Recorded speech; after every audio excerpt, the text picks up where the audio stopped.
दिन पे दिन गर्मी इतनी ज़्यादा बढ़ती जा रही है कि कोई काम करने का मन करता ही नहीं है। खासकर किचन में जब घंटों खड़े होकर कुकिंग करनी होती है या खाना बनाना होता है, तब तो बिल्कुल भी मन करता ही नहीं है। लेकिन रेसिपी तो शूट करनी ही पड़ेगी। ऊपर से हमारे यहाँ की लाइट भी गई हुई है, तो किचन में आज अंधेरा हो रहा था। सुबह से इंतज़ार कर रही थी लाइट आ जाए तो मैं अपनी रेसिपी शूट कर लूँ। लेकिन आज क्या है ना, लाइट आएगी नहीं, मुझे अंधेरे में ही अपनी रेसिपी को शूट करना पड़ा है। जो भी टॉर्च लाइट मेरे पास थी, बस मैंने उसी का इस्तेमाल किया और अपनी रेसिपी को शूट कर लिया। थोड़ी सी आपको क्लियरिटी आज की वीडियो में डाउन लगेगी। रेसिपी बहुत बढ़िया है, रेसिपी बहुत गुणकारी है, यानी बहुत फ़ायदेमंद है। तो थोड़ा सा क्लियरिटी को अवॉइड कीजिए और रेसिपी पे ध्यान दीजिए। एक कढ़ाई में मैंने यहाँ पर डाल दिया था घी, करीब 3 से 4 टेबल स्पून के जितना मैंने घी डाला। इसके बाद मैंने यहाँ पर थोड़े थोड़े से ये ड्राई नट्स लिए, जैसे कि काजू, बादाम, पिस्ता, खरबूजे के बीज, तरबूज के बीज, थोड़े से कद्दू के बीज, हरे वाली इलायची। इसके साथ में यहाँ पर ले रही हूँ अलसी। अलसी आप ज़्यादा मत डालिएगा। वैसे तो यहाँ पर जितनी भी चीज़ें मैं डाल रही हूँ सभी का तासीर गर्म होता है और ख़ासकर इनको सर्दियों के मौसम में खाया जाता है। लेकिन अगर ये चीज़ें हमारे लड्डू में नहीं जाएंगी तो लड्डू में एक अच्छा टेस्ट भी नहीं आएगा। तो आप ज़्यादा क्वांटिटी में मत डालिए, कम क्वांटिटी में डालिए। अलसी को भी करीब 1 से 2 टेबल स्पून के जितना ही डालिएगा, भले ही आप 1 किलो लड्डू बना रहे हो। अब क्या करना है, इन ड्राई नट्स को हल्का सा फ्राई कर लेना है। जैसे हम ड्राई नट्स को हल्का सा फ्राई कर लेते हैं, एक तो उनका कच्चापन चला जाता है, टेस्ट बढ़ जाता है, और दूसरा इन ड्राई नट्स से हम जो भी रेसिपी बना रहे हैं ना, उसकी सेल्फ लाइफ बढ़ती है। तो हल्का सा फ्राई करने के बाद इनको एक ही बर्तन में निकाल लेना है। तो कढ़ाई में जो भी कुछ घी बचा हुआ था, उसी घी में हमें 1 कप के जितने या जितनी आपकी इच्छा हो इतने आप मखाने डाल दीजिए। मखानों को जब तक फ्राई कीजिए या जब तक भूनिए जब तक ये अच्छे से क्रिस्पी नहीं हो जाते हैं। तो जो मखाना होता है, मखानों को खाने के बारे में कोई परहेज नहीं किया जाता है। आप इनको गर्मियों में खाइए, सर्दी में खाइए, जिस मौसम में भी खाना है आप खा सकते हैं। तो इनको अच्छा क्रिस्पी होने तक फ्राई कर लेना है और साथ ही साथ इनको उसी बर्तन में निकाल लेना है जिसमें हमने बाकी के सारे ड्राई नट्स वगैरह फ्राई करके निकाले थे। अब बारी आती है इनको ठंडा करने की। ठंडा करने के बाद हम इसको पीसेंगे। अभी एक तो गर्मी बहुत ज़्यादा है, ऊपर से ये घी में फ्राई हुए हुए हैं, तो ये काफ़ी टाइम लेंगे ठंडा होने में, करीब 10 मिनट का टाइम तो ले ही लेंगे। मैं आपको दिखा रही हूँ आज के लड्डू में मैं भुनी हुई चने दाल का इस्तेमाल करने के लिए जा रही हूँ। तो चलिए, यहाँ पर ड्राई नट्स वगैरह ठंडे हो चुके हैं, इनको डाल लेते हैं एक मिक्सी के जार में। जितने आपके मिक्सी के जार में ड्राई नट्स आएंगे आप इतने ही डालिएगा, ज़बरदस्ती मत कीजिएगा। इसके बाद हमें मिक्सी को बहुत ही हल्का सा चलाना है और उसको एकदम दरदरा सा पीस के या फिर कूट के तैयार कर लेना है। आप इसका फाइन पाउडर मत बनाइएगा। लड्डू में एक क्रंचपन आता है जब ये थोड़े से दरदरे रहते हैं।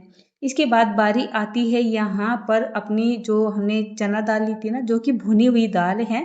तो 2 कप के जितनी हम यहाँ पर चना दाल डाल लेते हैं और इसका भी हम थोड़ा दरदरा टाइप का पाउडर बना के तैयार कर लेते हैं।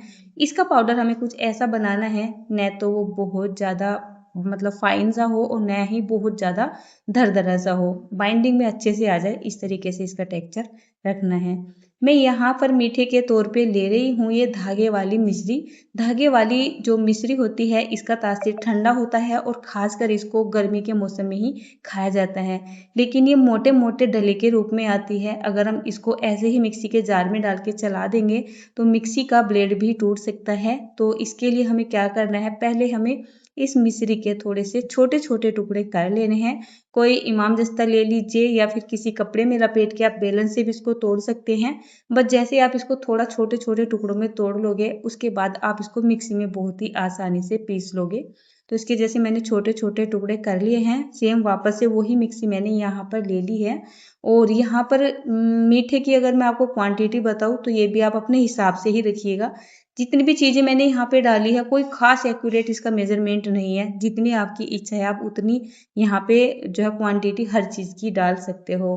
क्वांटिटी एडजस्ट हो जाएगी। अब जैसे मिश्री मैंने यहाँ पे पीस ली है, अब बारी आती है इसमें बाइंडिंग की। तो बाइंडिंग करने के लिए हमें क्या करना है, यहाँ पे हमें ले लेना है घी। तो अभी मैं घर का ही देसी घी ले रही हूँ, ये गाँव से ही लाई थी मैं बना के घी, और वही घी मेरे पास अभी तक चल रहा है। थोड़ा थोड़ा इस्तेमाल कर रही हूँ, खासकर रेसिपी में या ज़्यादा ज़रूरत होती है वहाँ पे इस्तेमाल करती हूँ। तो मैंने यहाँ पे बहुत ज़्यादा नहीं है, करीब ऐसा होगा 60 से 70 ml के जितना घी डाल दिया है। पहले इसको अच्छे से मिक्स कर लेती हूँ। अगर इसमें थोड़ी बहुत ज़रूरत रही तो और डाल लूँगी, नहीं तो ऐसे ही मेरी बात बच जाएगी। तो जब मैंने इसको अच्छे से मिक्स किया तो जो मेरा ये मिश्रण था ना, ये अच्छे से बाइंडिंग में आ चुका था। अब इससे परफेक्ट लड्डू बनेंगे या नहीं बनेंगे वो आपको कैसे पता चलेगा? इस तरीके से इसकी मुट्ठी बना के देखिए। अगर अच्छे से मुट्ठी बन रही है तो इसका मतलब ये है जो हमारा मिश्रण है लड्डू बनाने के लिए बढ़िया से तैयार हो चुका है, और हल्के से ही आप इसको बाइंडिंग दोगे तो आपका लड्डू बहुत ही इजीली बन जाएगा। तो यहाँ पे बहुत ज़्यादा गर्मी हो रही है, बस यही लड्डू मैंने आपको बना के दिखाया है। बाकी के लड्डू मैंने बाहर बैठ के चौक में बनाए थे कूलर की हवा में। यहाँ पे खड़े होने की बिल्कुल भी हिम्मत नहीं थी। तो ये लीजिए, आपके गर्मियों के स्पेशल सुपर टेस्टी लड्डू बनकर तैयार हो चुके हैं। ये लड्डू बहुत ज़्यादा हेल्दी होते हैं, एनर्जेटिक होते हैं। इन लड्डू को आप ज़्यादा पेट भर भर के मत खाइएगा, वैसे तो ये बहुत ज़्यादा टेस्टी होते हैं। एक लड्डू खाने के बाद आपका मन ही नहीं करेगा कि आप दूसरा लड्डू ना खाओ। दूसरा भी खाओगे, तीसरा भी खाओगे, चौथा भी खाओगे।